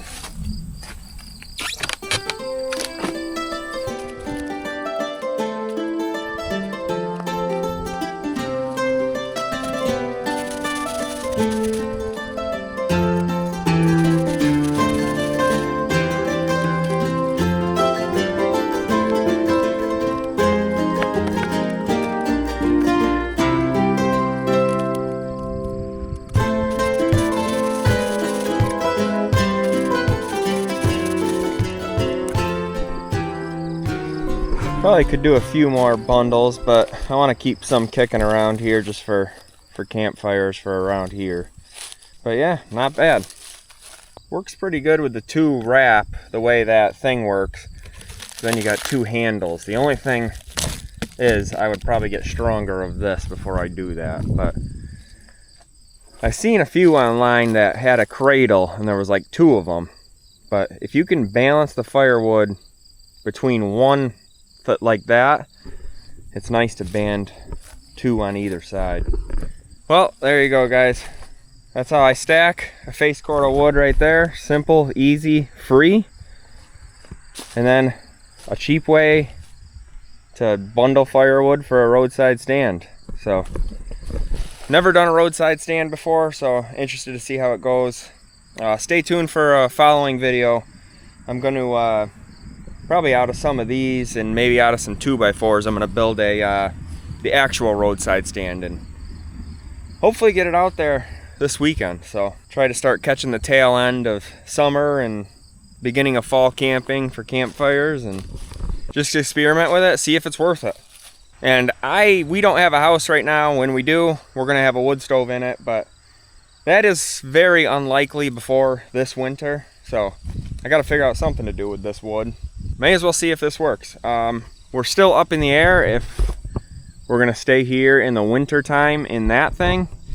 Probably unlikely. We'll probably start heading south, but we will be here during the colder months, and I thought about finding a cheap wood stove to rig up there and chimney out the window, but we'll see how that goes.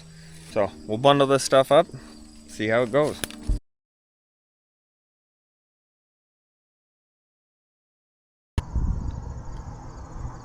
Beautiful morning. Today I've got to do something with this bundled firewood here. We've had it bundled up for a while and I got to get it to the road and get it for sale. So I started taking apart a couple of these. I got 4 runners out, and then these were the tops.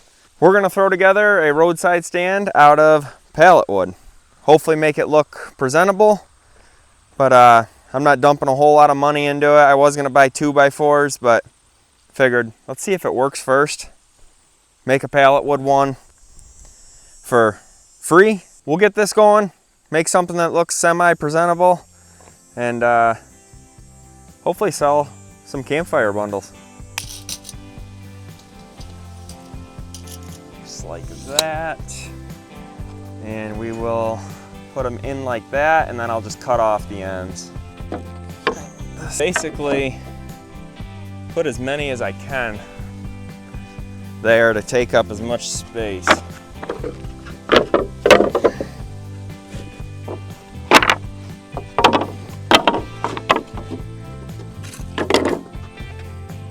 think that looks good.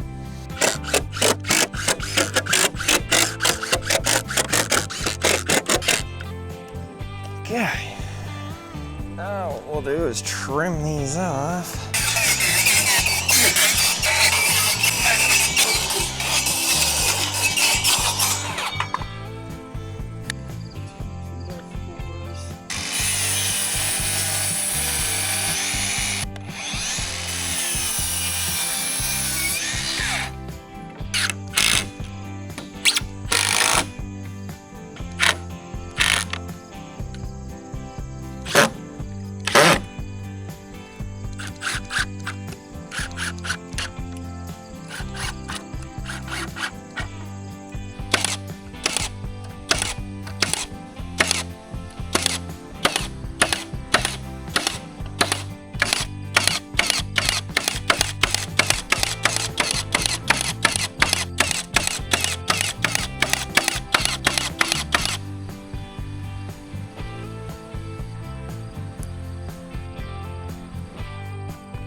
Alrighty guys, today we're down here finishing up the firewood stand.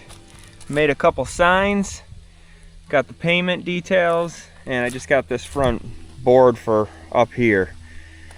I got a couple pieces of skid board that I'm gonna put right here to mount the signs to. Then we're gonna see if we can lift this thing and get it down to the road. Probably should have thought about that earlier, but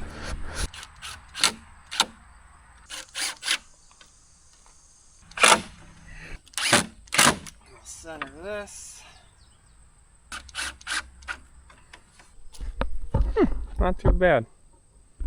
Just thinking about sliding this here. Picked up a John Deere 318 the other day. It came up on Marketplace. It's in super good shape. It's got the hitch mount on it. It mows absolutely fantastic. And I got it for 850 bucks, which in the springtime, these things are like 1,500 to $2,000 all day. 318, probably one of the best garden tractors ever made. And the thing mows like a dream, honestly.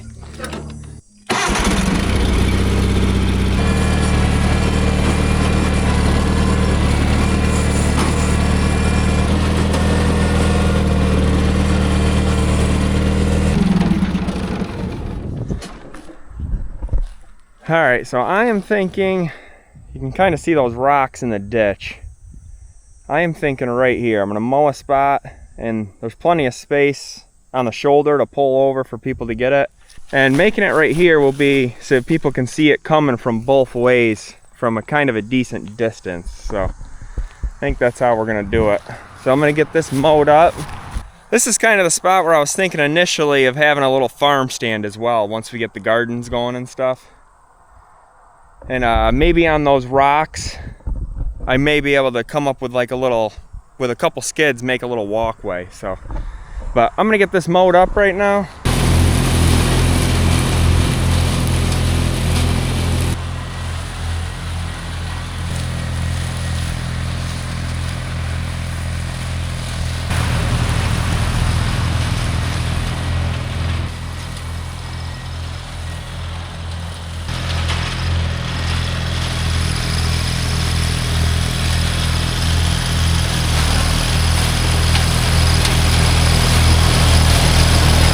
Alright, as far as getting this thing down there, got the trailer hooked up. I think I can just lift it up on here, hopefully. I'm gonna need help though. Can't do it myself. That's what I'm thinking. Ready? Good?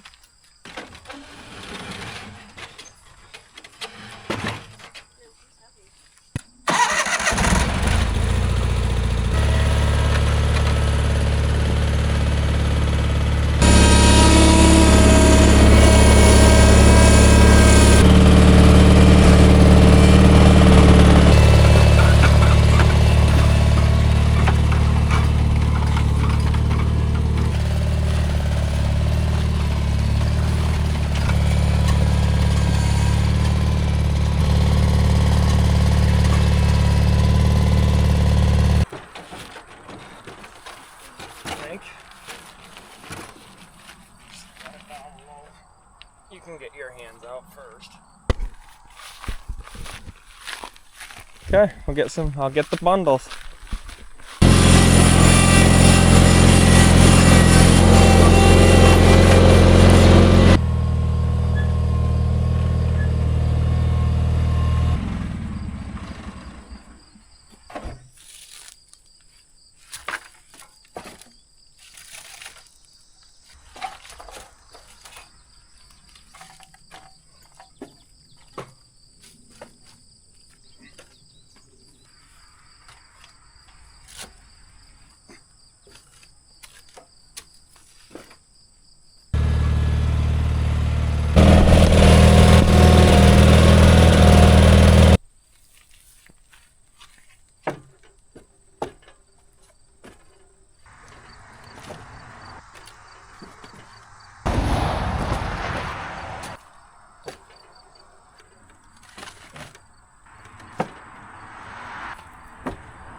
Alrighty, we got 12 bundles here, and I don't know, I think it looks pretty good. I might weed whack and mow a little down here just to make it a little more welcoming, but I think it looks pretty good.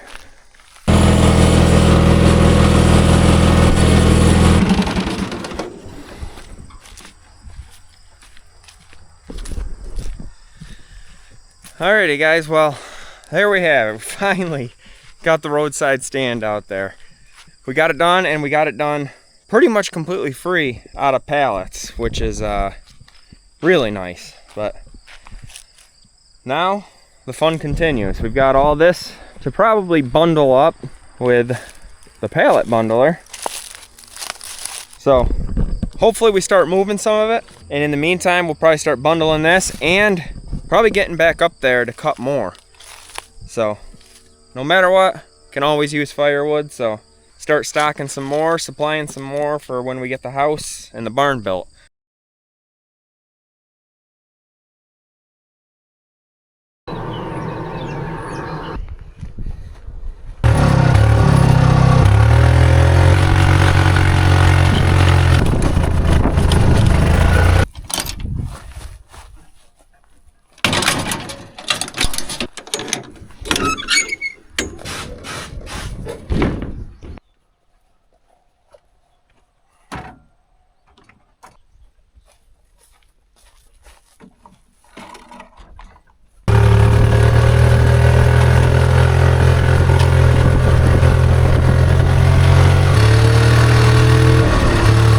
Well, welcome back, guys. Alrighty, today got hopefully a little bit of a fun video here. Our main goal today isn't really doing firewood, but we are back at this hickory tree, and what I got to do here is we got to get a mailbox up. I could easily, you know, just buy a 4x4 and make a mailbox post, but you know, I got to complicate things and make a cool one. So I'm gonna try to find a post out of this hickory tree. That's kind of my goal today. I probably won't tackle too much firewood in this until a lot of this dies off in the fall time. But to pluck a mailbox post out of this somewhere, that's the goal today. And then I got to thinking, I know there's this oak tree back here too. If I could find a post off of that, depending on if it's white oak. Now, white oak is a lot more water resistant than red oak. So if it's red oak, I'm not even gonna bother with it. Save it for just firewood. But if it's white oak, I would actually prefer a post out of this, even as opposed to hickory. So we're gonna check this out.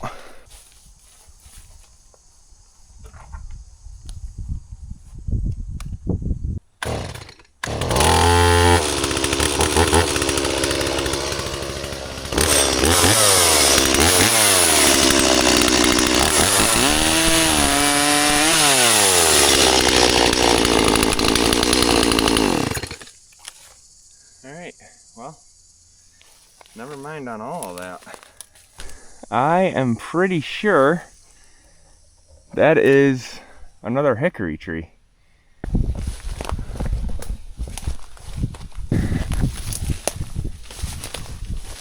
This down here is going to be way too thick. We're not going to dig that big of a hole for a mailbox. So we need to get up to some thinner limbs.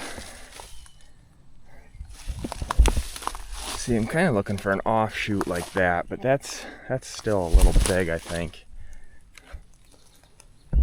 That's not bad. And this post seems pretty straight. Biggest thing is if it's not rotted. So we'll cut into it and check it.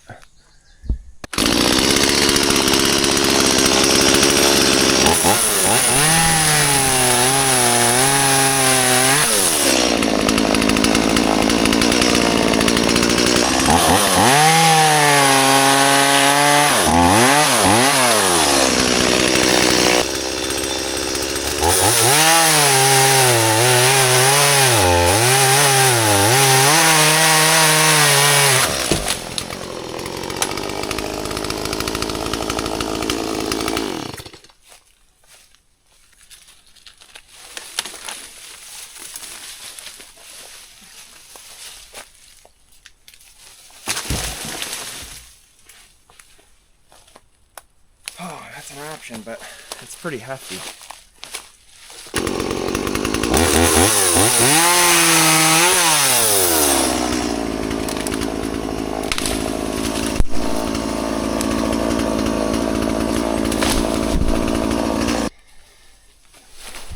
Look at that. That is an old bottle right there.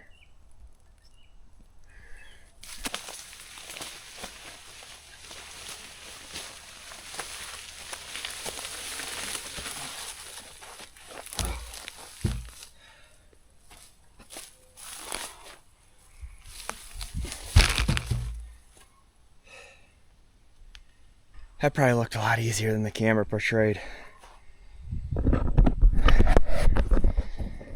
Alright.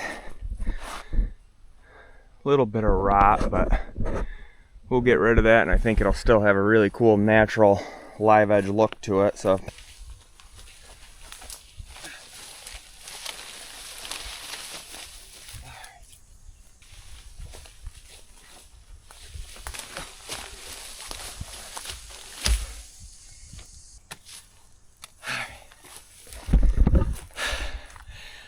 out of those 4 posts, we should be able to find something. Holy crap, man. This is a lot more work than I was expecting.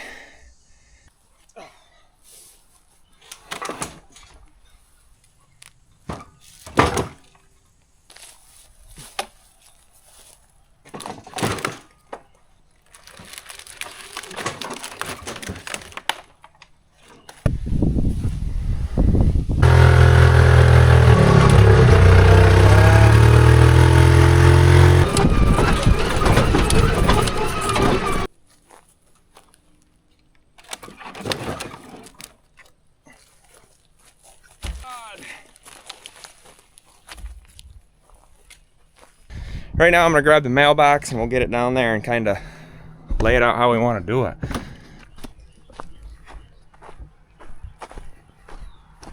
Alright, I screenshotted some USPS official mailbox recommendations here. 41 to 45 inches from the road surface. So from the to the point of entry. So to the bottom of the mailbox itself, 41 to 45 inches high. And they recommend 2 foot in the ground.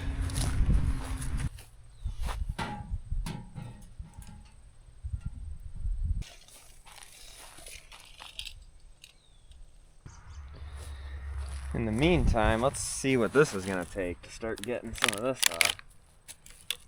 Well, that's not too bad.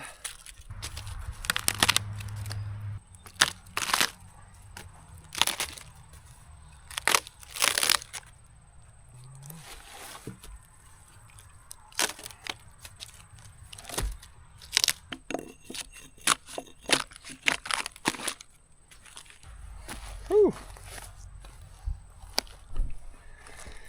Alright, well that barks off of that main post. And then I'm going to go over to my in-laws tomorrow morning. I'll take this with me because that's where all my woodworking tools are. So I'm going to take it there and kind of fine-tune this stuff and get it together. So we'll pick back up with this in the morning.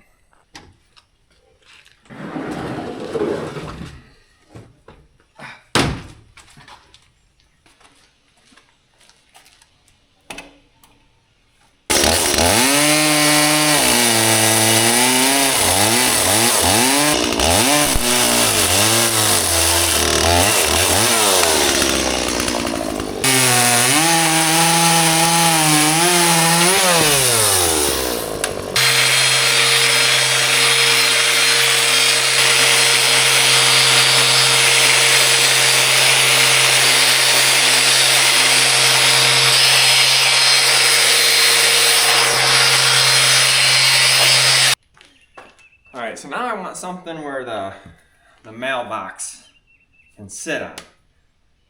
Except this, I need to get flat. So for starters, I'm going to take it over to my jointer and get one flat face on it, hopefully.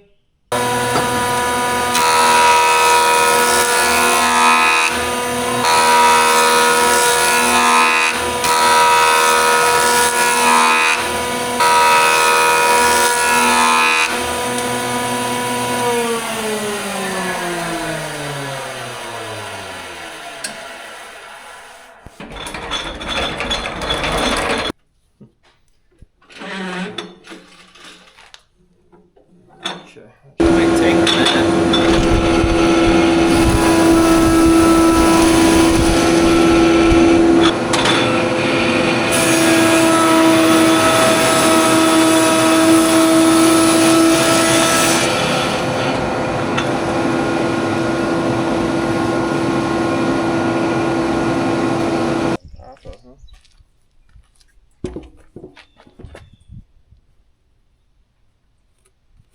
Heavy. It's a piece of wood. It's a heavy piece of wood, dude. She ain't lying, man.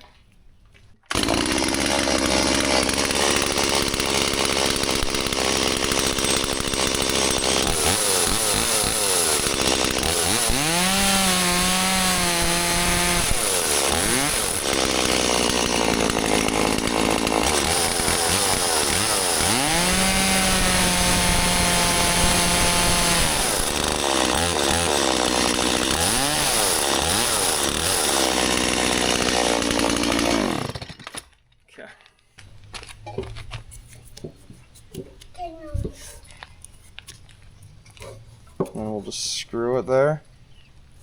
Looks like it should work, huh? Alrighty guys, I think I got done what I needed to here.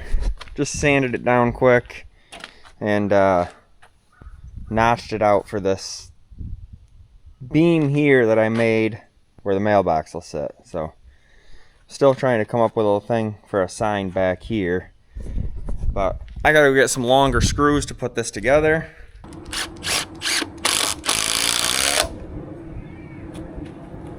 There we go. Here.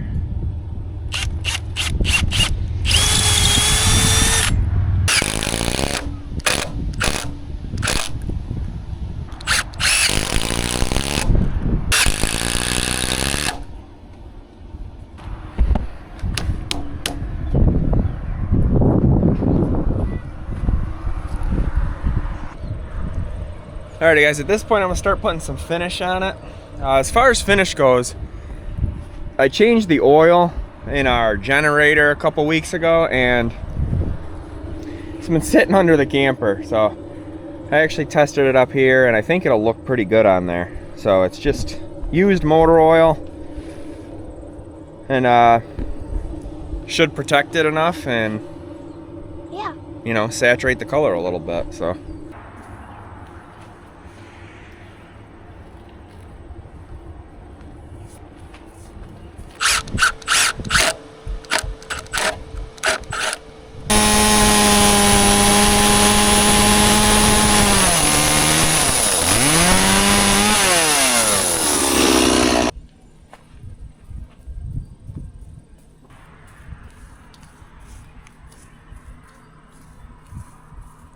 Alright, I really don't want to do this. It is hot out, but got a shovel, post hole digger, and it's time to start digging the hole where the mailbox is gonna go.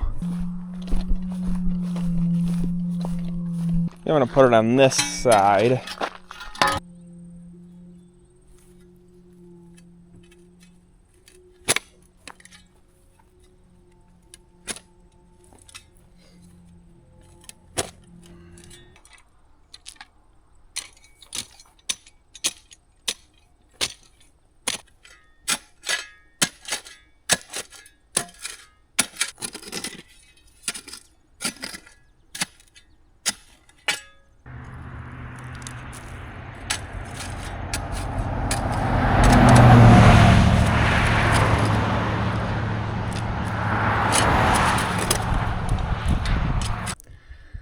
I don't know if it's overheating or seems to be working right now.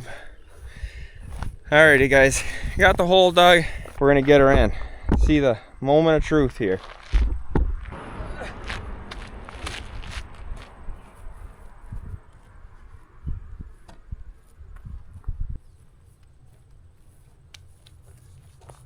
I don't think that's gonna look bad, actually, once we get everything on there. That's actually gonna look really good. I gotta mount the mailbox on it, but it's so hot my GoPro is overheating and automatically shutting off, so I'm trying to hurry up with this.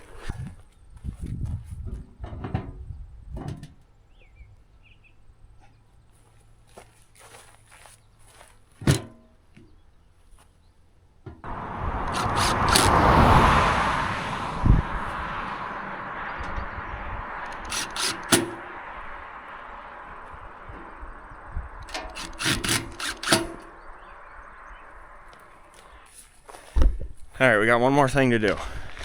All right, well, I was gonna laser engrave the numbers, but I just went to the hardware store and bought them.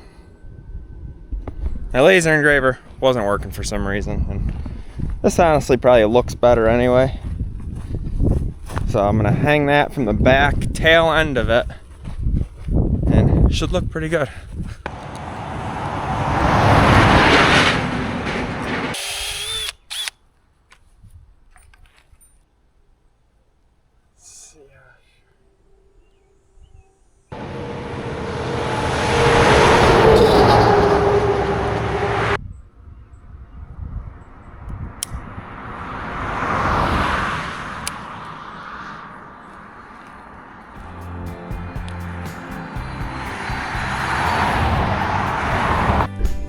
bad. A little bit of a curb appeal. The only thing I would do different is maybe make this chains. Just so the knots aren't so big. But I think for the most part, looks pretty good. Not bad from a dead hickory tree. But there's another step in the right direction of the homestead. Had to get a mailbox. Now we can finally get mail, switch our mailing address to here, get Amazon packages and stuff like that. So that'll do it for this video. Stay tuned for more. Catch you in the next one.